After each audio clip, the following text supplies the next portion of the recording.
Hello everyone, it's Ginger here and welcome back to another video, and today I am doing an art haul.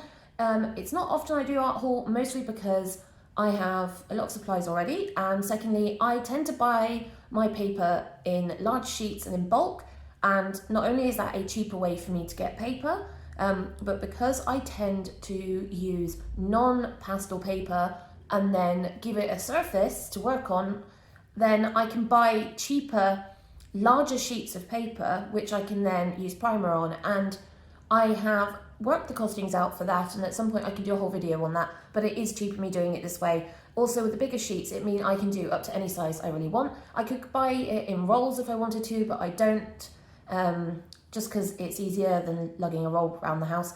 But I buy the biggest sheets I buy, and I have bought this time around a slightly different, are 100 centimeters by 70. My usual sheets are 70 by 50, so quite a difference in size this time around. So let me run through what exciting goodies I have bought. So I need another sketchbook. The blue one that you can see off to the side is pretty much almost done. I only have 3 or 4 pages left, so I need to buy another one. This is the beta series of the Stillman Birn, and this one is the Delta series. Now I have absolutely no clue what the difference is, and one of these days I'll actually properly research it. It just so happens that Jackson's, who I buy all my supplies from, happened to be having a paper sale and included sketchbooks. I liked the size. This is an 8 by 10 inch, so 8 that way, 10 inch that way. So it's a really good size. The main difference so far is the paper has a very slightly different texture. It's more like cartridge paper than it is like watercolour paper, whereas that one's a bit more like watercolour paper. It's slightly thicker, this one, although it says it's the same GSM, they're definitely thicker. And obviously this is cream, whereas this is white. So really big colour difference between the two. But actually I thought it'd be really interesting to work on cream, because then when I'm putting white pastel down or white gouache down, then I can actually see it against the paper, especially with my eyesight. I need that contrast to be able to actually see where I'm putting things. So I'm thinking this might actually be a better way of going forward. So this is the Stillman Birn Delta series. All their series are different colours, so it's fairly easy to see which one's which. Like I said, I am not going into the reasons why they're all different, but this one's slightly different to that one, and we're going to see how good that one is in my sketching up to Christmas. So what else did I get? Well, like I said, I've bought some sheets of paper. They're too big to view in the video, my fault, but you will have seen them in the thumbnail. And so this one, I'm going to show you the 3 I've got to the side here. So this one here, which you might be able to see the texture of, hopefully you can kind of, there you go, you can see the texture of. This is the Fabriano watercolour. It's not the Artistico version. This is just their bog standard Fabriano watercolour paper. It's about £1.27 at the moment in the sale per sheet, and the sheets are 70 by 50 centimetres. And because it's a cold pressed watercolour paper, it has quite a lot of texture on it, but this is the one I've been using for my bigger pieces and the ones I tend to put primer, gesso and modelling paste on, depending on what sort of surface I want, whether I want it kind of mildly textured or really heavy body textured. So that's what I've been using. And what I noticed in the sale was that they had some really thick cartridge paper from Lambeth on sale as well. And I thought, you know what, I've heard a lot of good things about it, so I'm going to try it.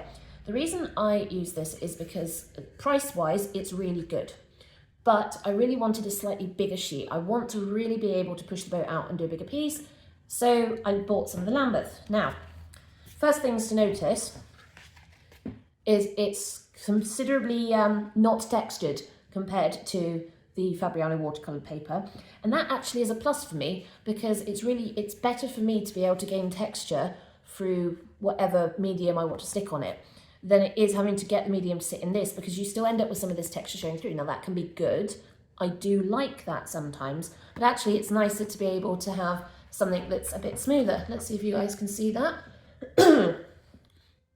So this sheet is 100 centimeters by 70, and it's also 370 GSM, and the Fabriano is 300 GSM, so an extra 70 grams per square inch on this one.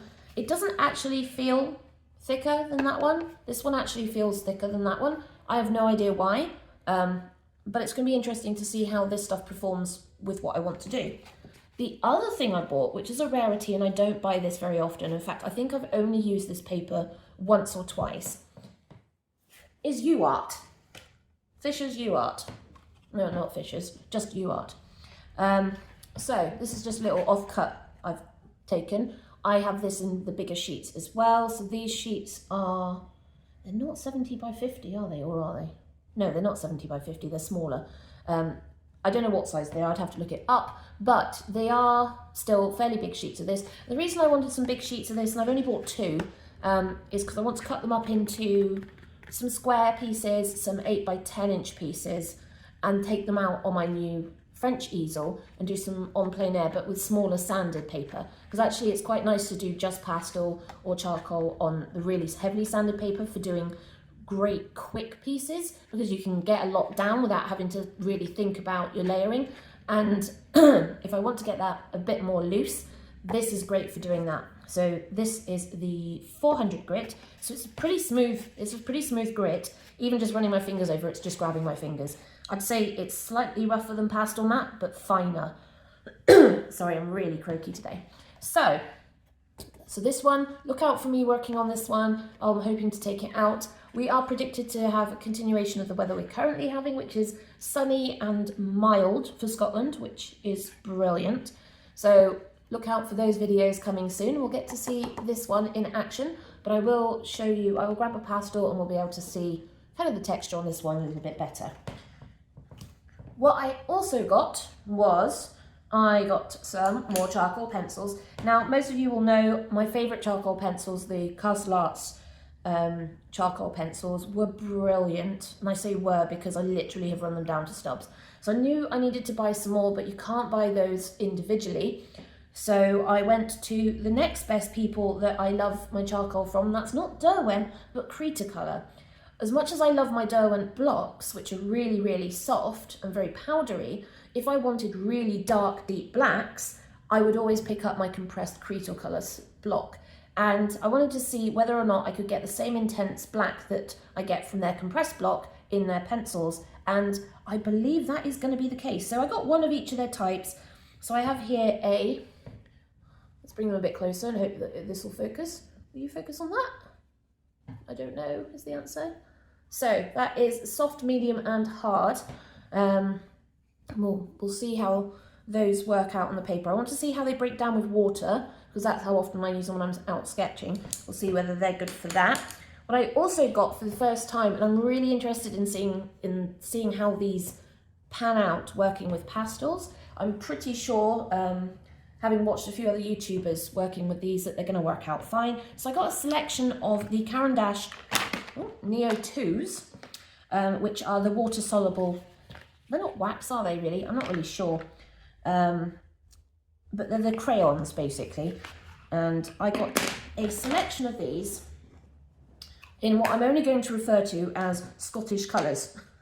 Because I wanted something that I could use for sketches and landscape work, for getting down really good colour. And so I kind of picked colours that I knew would kind of work with what I wanted. So those are the colours I've got, and we will swatch them in a minute, and we'll be able to see the sort of colours we've got.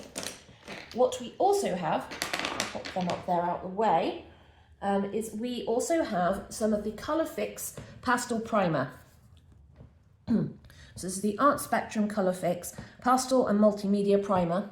So the most common one you'll see is they do their normal version of this, which is a very similar texture to what you find on their papers. So it's a very fine sanded paper, which is a bit like the Canson Maytense Touch. They're very similar. I would say the Colourfix is slightly finer. It takes less layers than the Touch, but is cheaper as well. So is usually a really, really good sanded paper to work from if you're kind of a beginner to intermediate and you want to buy sanded paper but can't really afford tons of pastel matte. Then the Colourfix paper is absolutely, sanded paper is really brilliant. And I know they do their primer, which is their general primer, which is the same compound they use on their papers. But what they also do is they also do a fine and a rough version. Now, you guys know me, I love texture. So I thought, why not splurge out and get a tub of the rough and see how rough this really is. I don't think it's going to be as rough as sandpaper, like that, but it is going to be, I'm hoping it's going to be gritty enough to really give me some nice texture. I'm thinking of maybe mixing this in with the modelling paste and seeing what that can give me. I reckon that's probably going to give me really great textured surface that isn't just heavily textured, but also has the grit to really hold pastel at the same time. So I want to see how my papers hold up with this on. So ignoring this one, I've got a paintbrush here. I'm going to apply a little bit of this, pop all that out of the way, to these two. And we're going to scoot the sketchbook out of the way because we'll get the other sketchbook back in a minute. Right, so we're going to open this. We're going to apply a little bit of this to these two bits of paper. Ooh, crack it open. Oh, it needs a bit of a mix. What have I got to mix with? I never have anything to mix anything with. Give me a second, I'll get a mixing stick.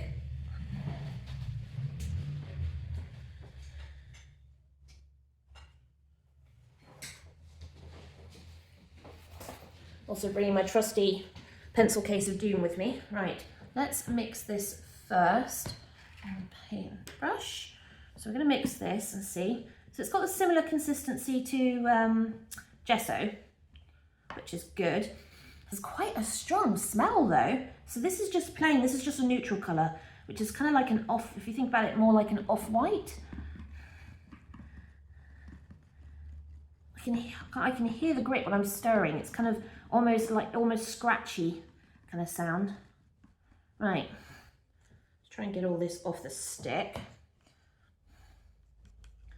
What does this remind me of? It reminds me of plaster of Paris. I have wondered whether or not gypsum would be a really good compound to work with. The only problem with it, it can be a little porous, so I'm not sure how that would work with water, but it is something I want to maybe see whether or not that works. It's getting water everywhere. Right, let's apply a little bit of this to these two bits of paper. This is the one I normally use, which is the Fabriano. This is the new one, which is the Lambeth Cartridge paper. And I'm just going to apply a little square of this to both.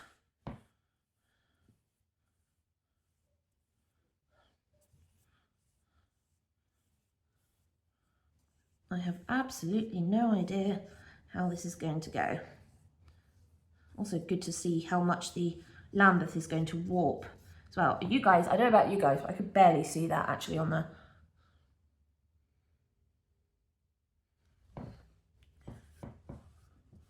That's quite a strong smell though, to be fair. So if you're a bit more sensitive towards smells and things, I would definitely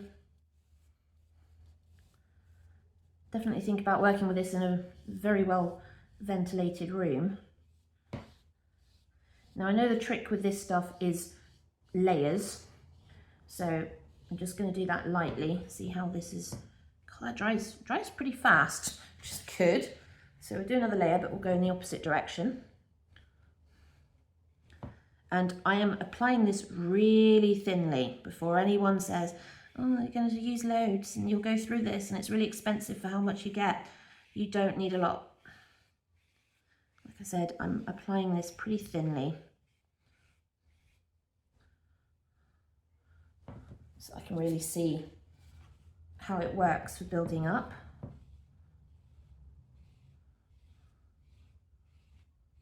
You can hear a slight grittiness with the brush. Hear it?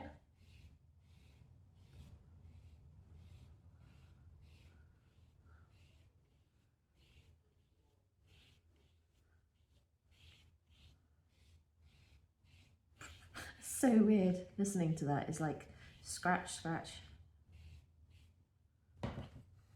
Okay, you guys can probably just about see where we're going.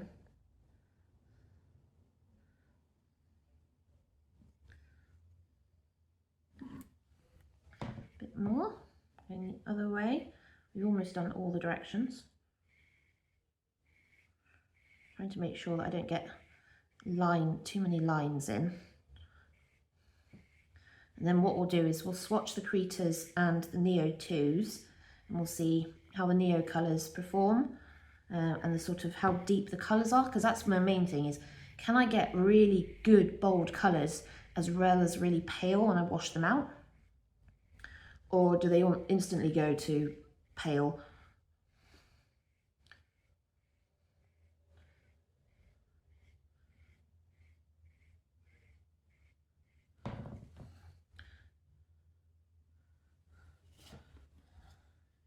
Back to this one. Not really seeing how this is rough versus they're fine, because this is performing almost exactly the same.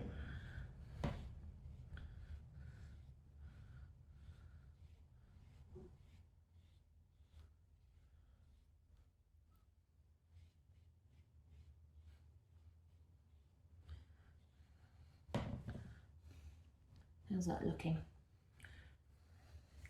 What you could do with putting another coat on. This is just the final coat going in the opposite direction.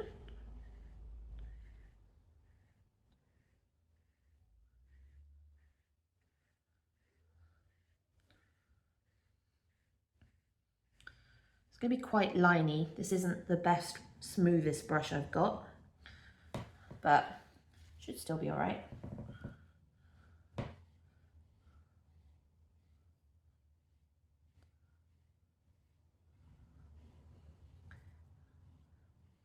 Going a bit more kind of clumpy. Oh, clumpy isn't the right word, is it? Pasty, I suppose.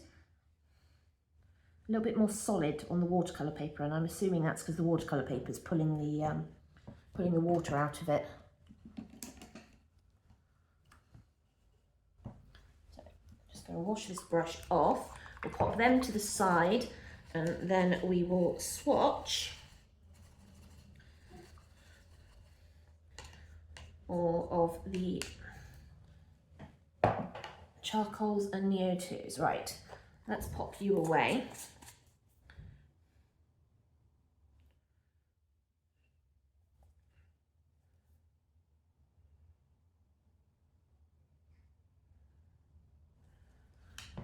Right, is that actually even on properly? Did I screw that on? Yeah, I have.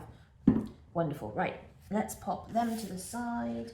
You two can sit over there for the minute, and we will bring this in. And that was the last sketch I did for you guys. You won't have seen this one, but it's really pretty. I like that one. Right, so fresh pages. This is what I meant when I said that is all I have left. So we'll start with our charcoals, because that's always a good thing to do. So let's see what they're like. Which one's this? That's the medium. Should we start with hard? Which one's the hard? That one's the hard. This one is the Colour charcoal, hard. And here straight away it's very scratchy. It's also producing quite a bit of dust, which is unusual. Okay, I wasn't expecting the amount of dust coming off of that. And this is the medium. That is significantly softer than the hard. Still as much dust. Also notice it's slightly darker.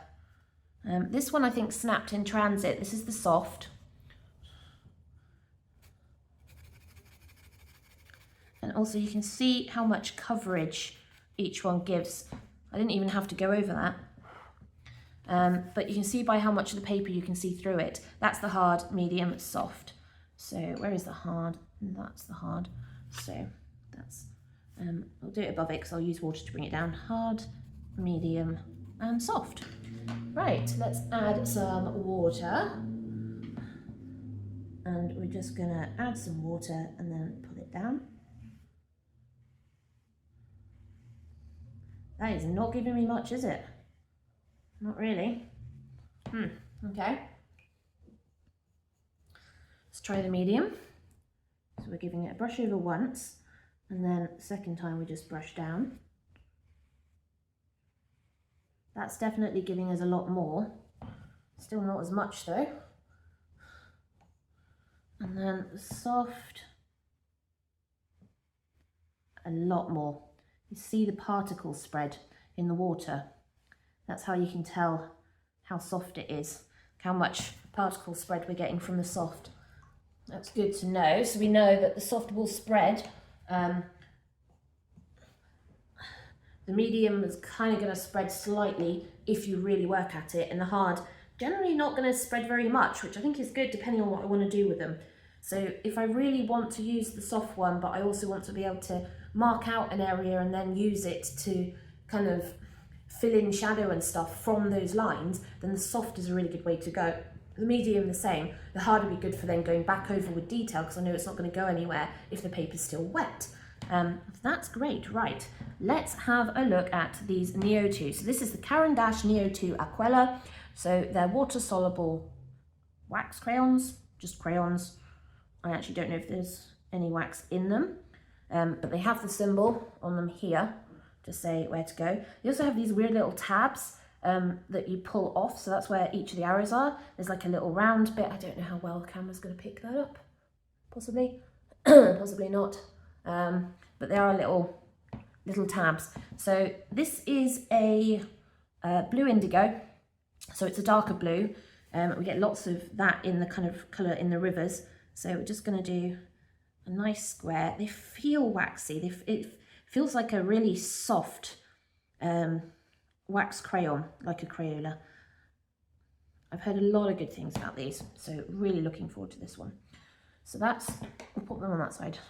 Then we've got Sanguine. This is a colour you see a lot of actually, not just in the soil, but sometimes in the colour of the sandstone in the cliffs, and also in the heathers as they die back as well. See a lot of this colour. So this is the Blue Verde tray. Is it Blue Verde tray? Which is blue-green basically.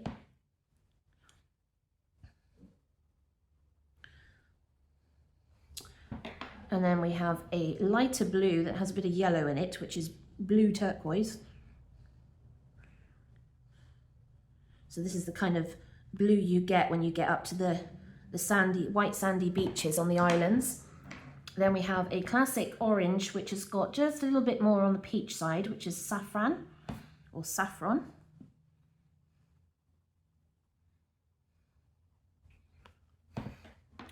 Then we've got one that's slightly more brown than it is orange, and that's the Cannelle, which is the cinnamon.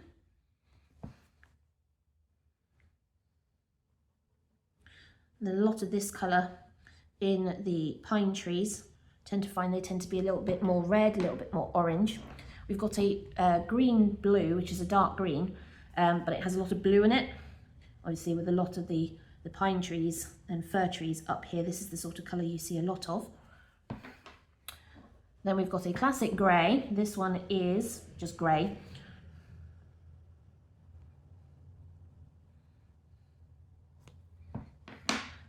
And then a pink purple, which they're calling lilac, although lilac tends to be more blue purple, but never mind.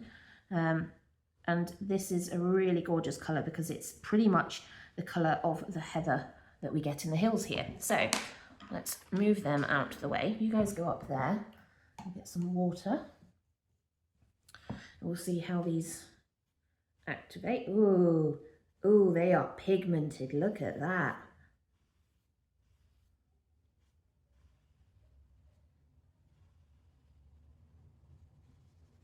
How far down can I take it? All the way. Oh, look at that. Isn't that gorgeous? Oh, wow. That really, like, as soon as the water hit it, my God. Right, let's do the same with this one.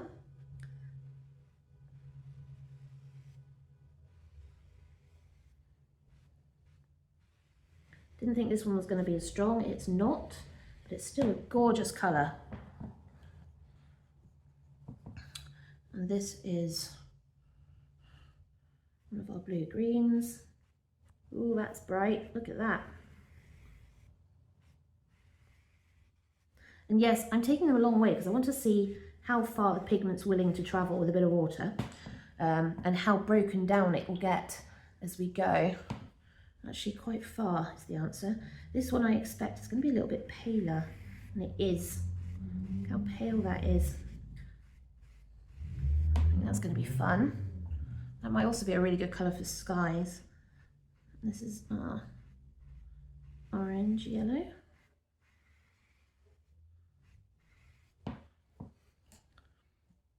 And then we've got our nice brown.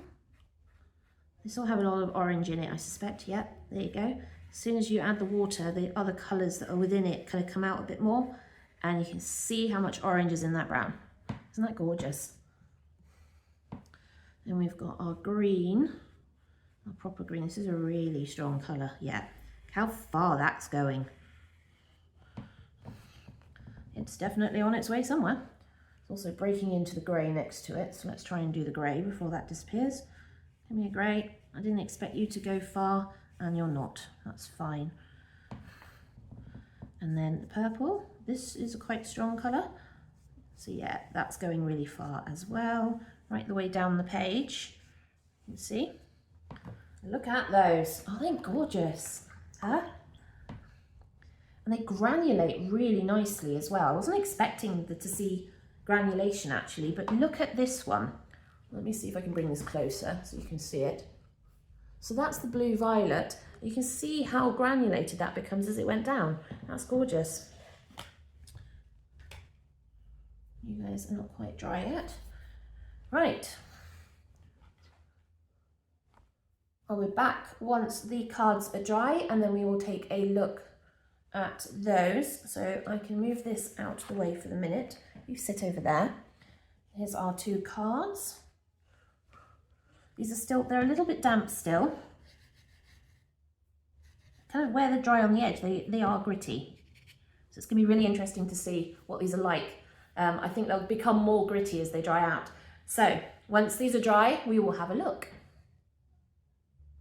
Right, these are now pretty much dry. This one's still slightly wet in this top corner, but otherwise they're not too bad. And yes, it has buckled the Lambeth a little bit, but actually it's not too bad, all things considered. And a little bit of water on the back and it pressed down will fix that problem, no problem. What's really interesting, I mean, you can see it's an off-white anyway, but what is really interesting is this feels really smooth. When I run my finger over this,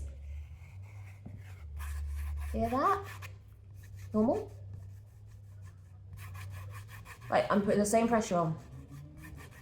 And you can hear the grit. It feels like a really fine sandpaper, so it feels almost exactly like the Colourfix paper and the Mi Tense Touch.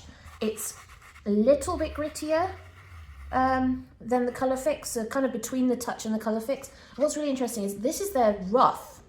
So you can imagine how fine their fine is and their super fine is, which I think is okay. But for someone like me who loves texture, this is better. And I think if I mix this in with a modelling paste, I am going to get some super texture and a lot of grit, which is going to be really great. So let's see what a pastel looks like on these two. So what I'll do is, which one of these is the hard again? I throw these down and forget, right. So this side is the primed. This side is the primed.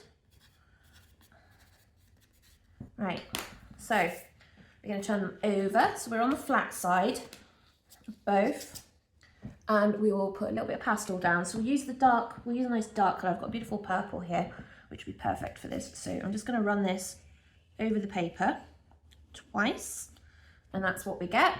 Same with this one. And it's okay.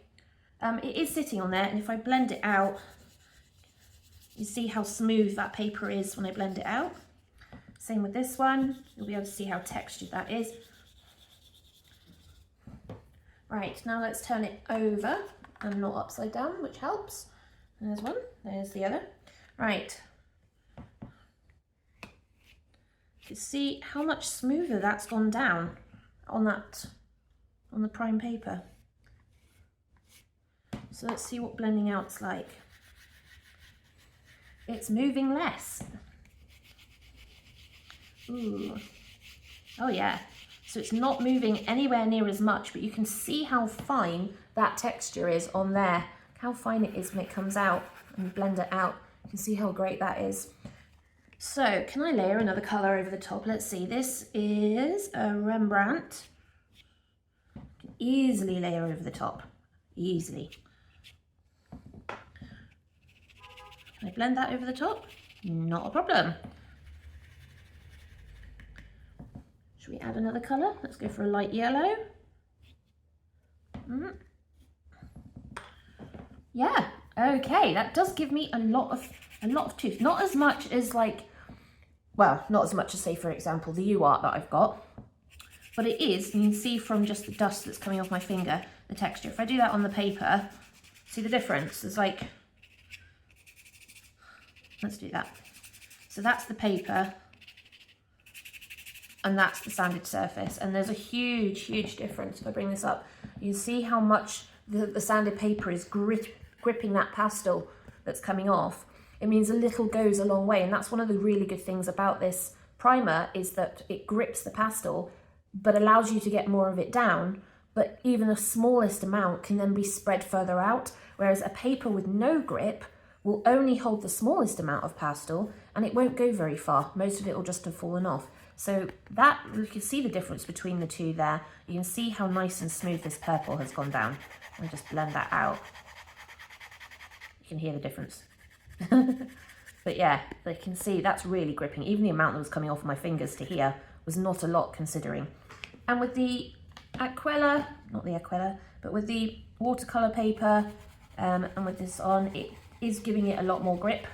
I'm getting a lot more pastel on that I'm able to keep, blend out relatively smoothly. If I do it on the knot bit, it's not really gripping at all. This paper is really rubbish at gripping pastel without some sort of primer. So actually, yeah, this stuff is great. I'm really looking forward to adding this to the modelling paste and seeing what I can get. I suspect I'm going to be able to get a lot more, make the pastels go a lot further with less, which is what you want, because obviously pastels are quite an expensive commodity to this industry. You know, you're a pastel artist and the pastels are really expensive. And this primer is probably going to really help. It also, because it's the rougher one, it really is giving me enough texture and tooth to really be able to build those layers. So that's really cool for those. Shall we do a quick sketch with these and see what we can do? I've just brought up a photo I took from a recent drive. Oh, let's pull that up. So there it is there. Just a quick shot of some sheep on a hillside next to one of the kind of inland locks. So we will grab, should we do it this way? I think that way might be more fun than up. Yeah, we'll do it this way, more fun than up. So let's take a quick look and see what we're going to produce. I'm going to move a couple of things around just to give me a bit of space, and so that you guys can see. So there is the paper. Right, let's sketch this out. We'll sketch it out with a hard first. These aren't really that hard considering they're all relatively soft. So we actually have, actually, do I want to sketch? No, I don't want to sketch it out first. You know what? I'm just going to go straight in with some colour. So we've got this beautiful kind of green-brown, classic kind of Scottish rough grass, basically, intermingled with rocks. So what do I want to do first? We'll do the rocks first, actually, because I think that's going to be easier. So we've got quite a big one here. So this is just quite loose. I'm not looking for particular shapes, but just if there's a blob, there's a blob, which my eyesight is pretty much what you see. I have to make sure I keep this in quite tight because I've got to come down for this water.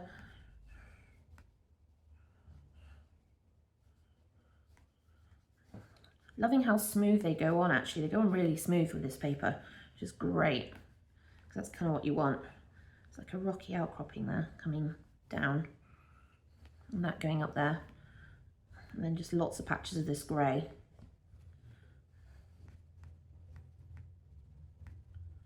And then that kind of comes down, a lot more there, and then a rock there. There's also like a tiny rock here. Yeah, I think that will do.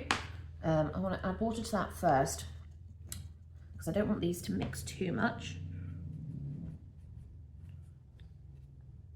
So I'm just dabbing water on them. Like I said, I like the texture, so what I want to do is just smooth it out slightly and allow some of that colour to spread.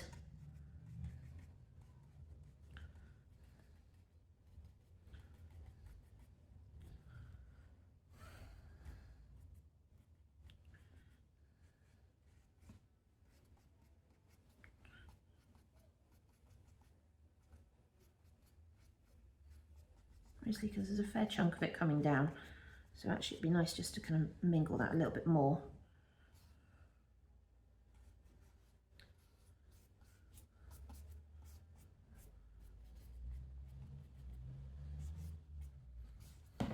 So that's where the rocks are. And while that dries, I'm gonna look at this water. This water's pale in the distance. So where it comes along, yes, it's wet there, and I know it's wet there. It's pale here before doing that. So we'll do the pale bit here. You can see where it was wet. Doing it straight onto wet seems to be fun. I'll have to have a bit more of a go at that. I'm just going to bring this down because I want to add some of the indigo as it comes down, make it a bit darker closer to the shore. What do I do with it? There it is.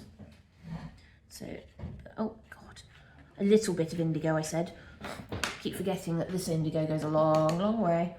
Right. And yeah, I'm adding a fair bit of water.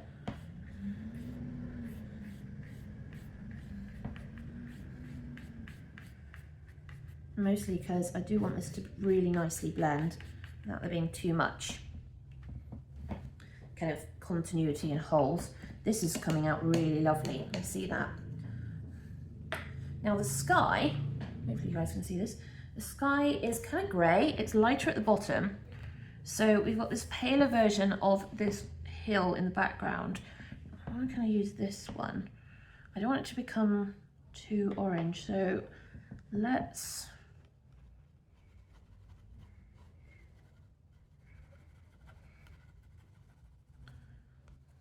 I'm going to bring that down. It's going to go along and up there and back that way. Kind of like that, more like that. And then while I'm at it, I'll go kind of scribble these in.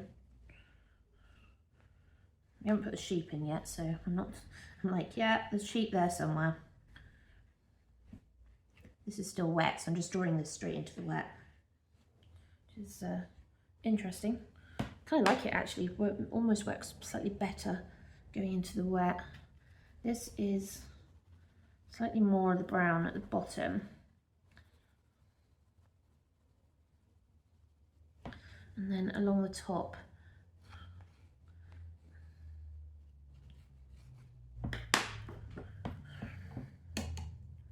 so we'll just do that.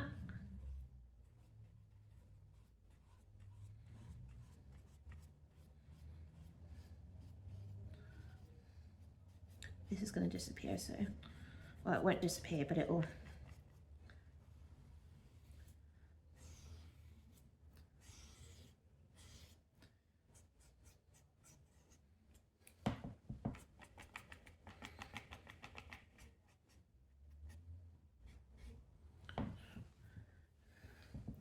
Yeah, kind of like that. I've got some of this brown still on my paintbrush, so I might as well use that while I've got it and just bring in some of that down here.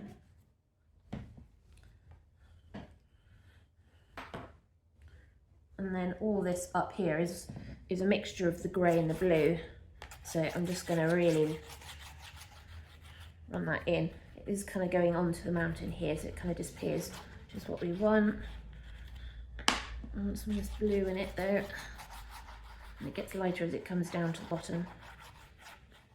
And then we want a lot of water on this one.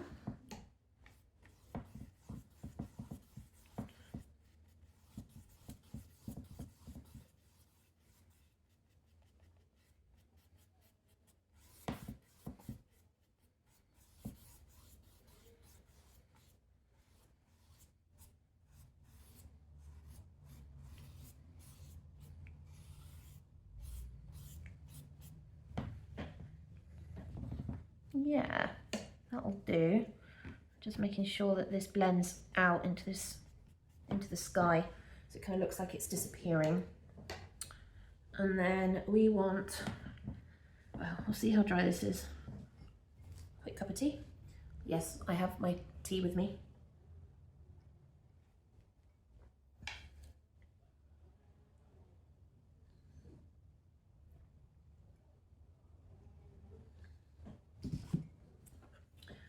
Right, we've got our hard charcoal.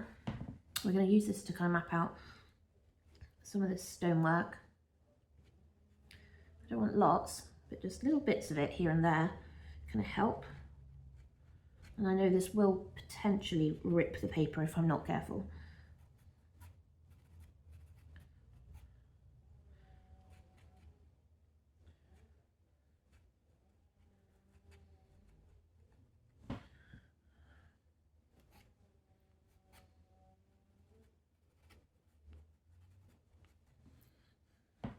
So just looking at where the rocks are and just kind of mapping out lines around them.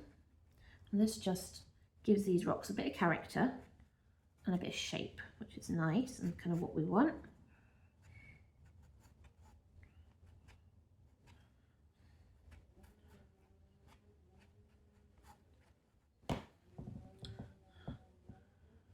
And we've got this one here.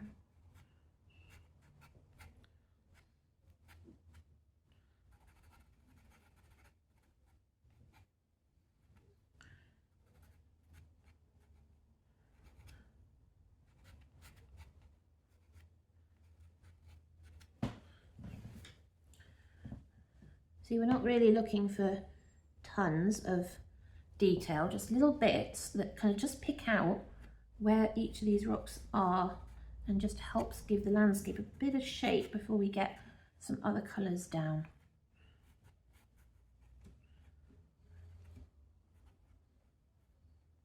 See there, it's still really wet and it's ripping the paper slightly. So I'm trying to be very, very gentle.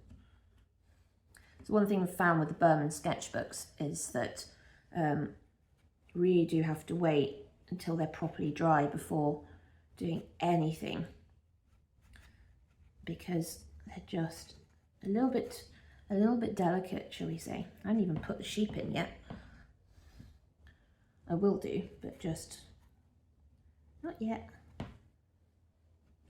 Oh, and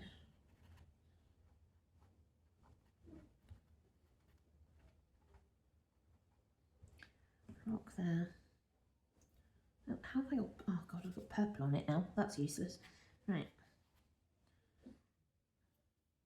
So I'm just looking for what's dry, what isn't dry. So I'm not cutting into that paper too much. That's looking good. Okay. Kind of getting there. It's still too damp to put pastel down at the moment, so I need that to dry. Once it's dry, we'll come back and we'll add some more detail. Okay, so it's a lot drier than it was. So I want to use the medium. No, in fact, I'm just going to blob. I will blob the sheep on and then put pencil over the top, because I think that'll be a better option. What I do want to do is just do a little bit more work on these stones here, just to give them a little bit more definition. Not much, but enough. And we need to get some colour on here. So I could do with kind of more of a moss green. I'm wondering what I've got pastel wise to use. That's a moss green. It's a bit dirty, but that is a moss green. Let's see. Oh yeah, that'll do.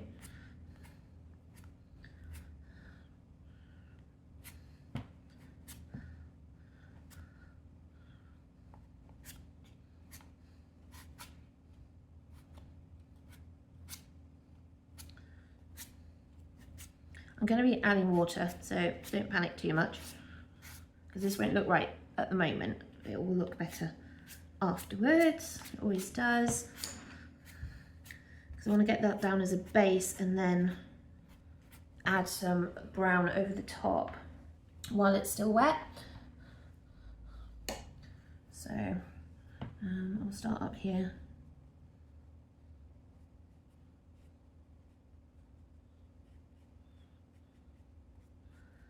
The funny thing with pastels, it will kind of dissolve, sort of, which means it will be stronger in some places and not in others at all. But that's kind of what you want with this sort of thing.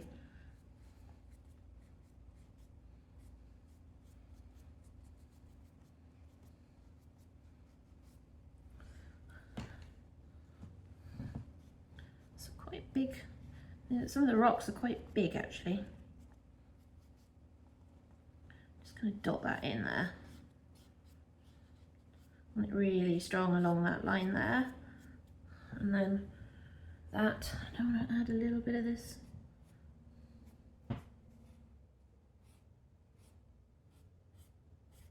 Just helps give a little bit more definition to that back hill before it kind of disappears.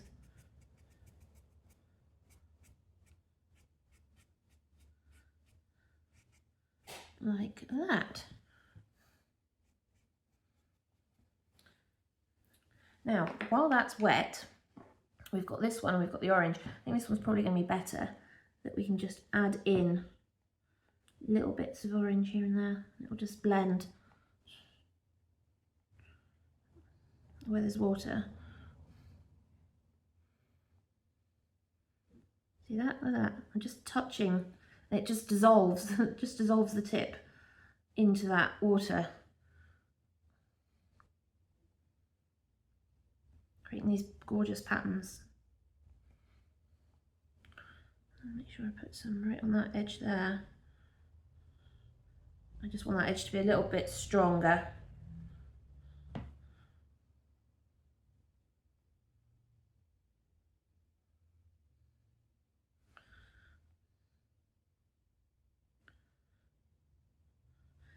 The less water still present on the page, the stronger the colour. So that really does kind of give us a lot of fun. Now that's a dry bit, but that gives us a nice bit of texture, doesn't it? Look at that, the way that's just quite happily just blending, doing its own things. It spreads out in the water, which is lovely. Just want to dab that one out and dab that one out. And that one where there was no water, and it just gives a little bit more. I like having a little bit of texture, like along there.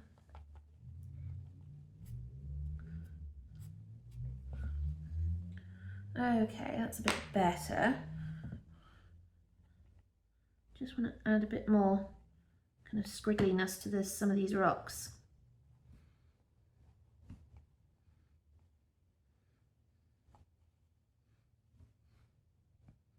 There's some darker parts and lighter parts, but I really want to just have some fun, just squiggle all over the place.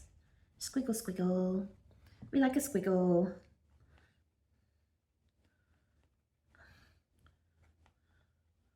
And again, we'll have to let this dry before I can do anything, but that's fine. We're just going to add some of this grey into the grass as well. There's like lots of rocks in this bit, and you can't really see them all. Bear in mind, we still haven't even done the sheep yet. Wait till the sheep go on. I'll change it completely, I reckon. This is just helping us create a little bit more definition along the edge, front edge of this.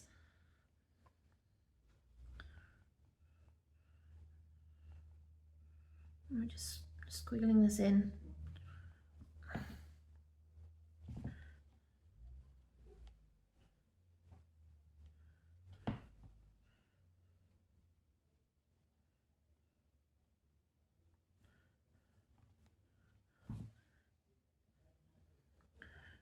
Right, again, gonna have to let that dry before I do anything else.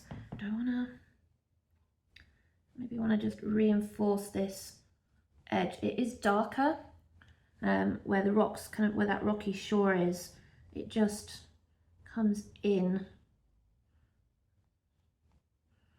And you can see just kind of where that goes along that distant line there, and I want it a little bit darker, so I'll just do that. It was a little bit wet in this corner, but actually we've just played it into that with where that curve is. The wet helps darken it slightly, and then this just adds a little bit more texture to the back. Not quite, I don't really want too much texture going up into the hill, but that'll do. Right, let's leave that. Needs to dry, and then when we come back, should be dry enough to put the sheep on, Add a little bit more blue to this water and then it will be complete. Now we are all dry, we will start marking in the sheep and just bringing some of the shadow, because at the moment we don't really have any darks, any kind of contrasting darks. So these sheep have got, they're actually a little bit more neutral, so I'm thinking I can add a neutral and then some white on the top.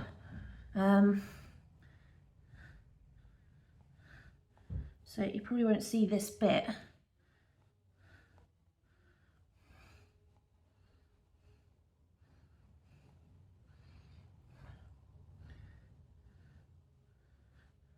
Yeah, I don't think you'll see much of this colour. And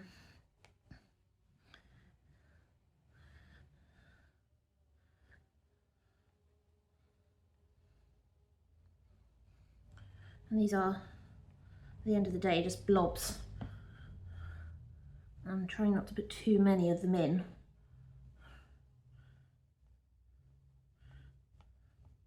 So there's that one. And then we've got my blue white, which is probably going to be a little too white because I would have preferred the yellow white, but I've packed it away. So this one's kind of like that.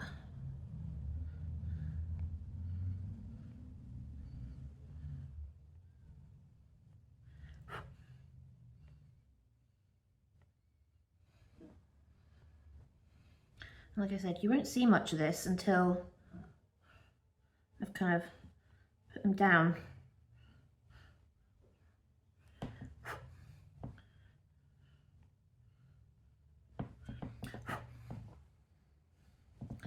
And then they'll suddenly appear once I've got the black down, I think. Which one's this? This is the medium. This is the hard. I'll use the hard for the minute.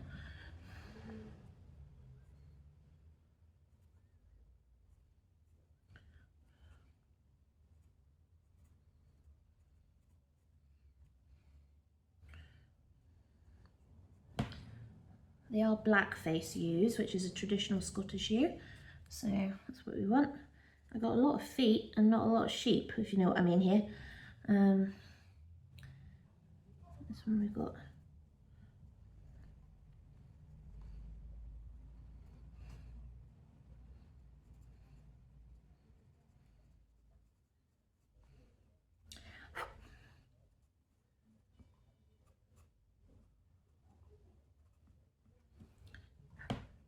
There really is not a lot to them.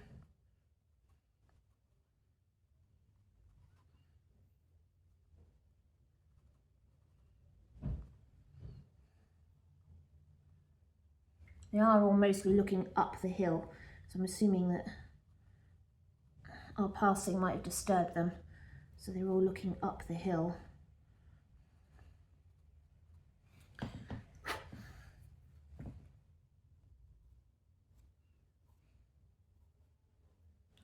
So I'm just going to use the pencil just to kind of shape some of these sheep. We're not looking for realistic.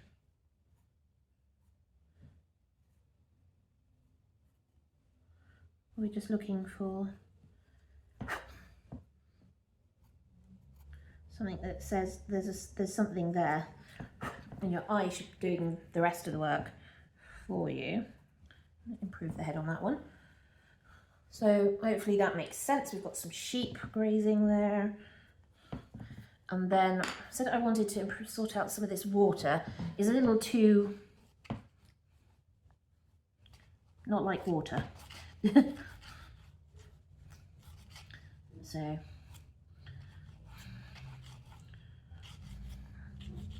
where it gets darker at the bottom here is such a dark colour, so I'll be really careful about how much I put that down.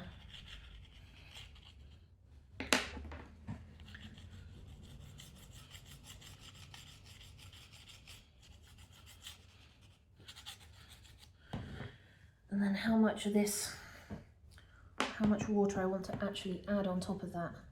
Let's see.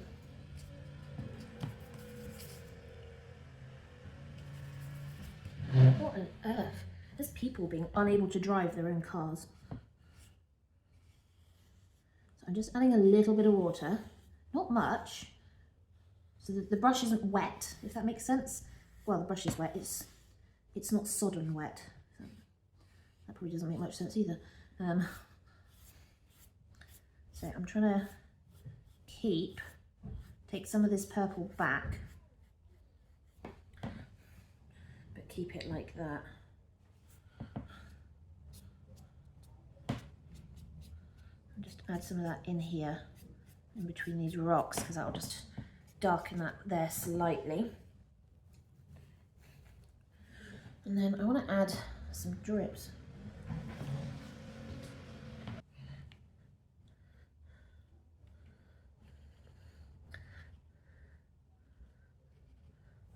Now, can I now use this to darken this slightly along that line there? Obviously it's wet now, so